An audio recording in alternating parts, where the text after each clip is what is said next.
Dimanche 19 mars, 3 ans après sa dernière interview télévisée, Dominique Tapie a accepté de répondre aux questions d'Audrey Crespo-Mara dans 7 à 8. Au cours de cet entretien, la veuve de Bernard Tapie a notamment dévoilé le montant de sa retraite. Le 3 octobre 2021, Bernard Tapie trouvait la mort à l'âge de 78 ans après un long combat contre un cancer de l'estomac. Il laissait derrière lui sa femme, Dominique Mialet Damiano, et ses 4 enfants, Sophie, Nathalie, Stéphane et Laurent. Le 12 janvier dernier, son fils aîné Stéphane, issu de son premier mariage avec Michel Leyec, a publié un livre dans lequel il revient sur les 4 derniers mois de l'homme d'affaires. Il est mort le 3 octobre 2021, au matin, entouré de tous les siens.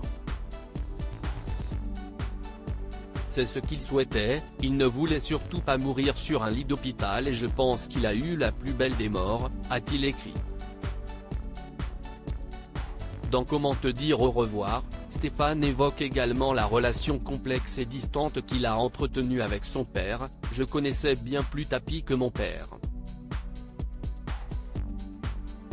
Il fallait que je profite d'être avec lui pour me créer de jolis souvenirs et qu'on se dise tout ce qu'on ne s'était pas dit. Pendant 4 mois, je suis donc chaque jour avec Tapie, explique celui qui avait conscience de ne pas être le fils préféré. Dominique Tapie se confie sur ses revenus depuis la mort de Bernard Tapie. Dominique Tapie croule sous les dettes. En effet, la famille du politicien a hérité d'une dette abyssale, près de 600 millions d'euros. Dominique Tapie a dû quitter son hôtel particulier qu'elle possédait depuis 35 ans, et ses autres biens ont été saisis. Dimanche 19 mars, au cours de son entretien dans 7 à 8, la femme de l'homme d'affaires s'était penchée sur ses ressources actuelles.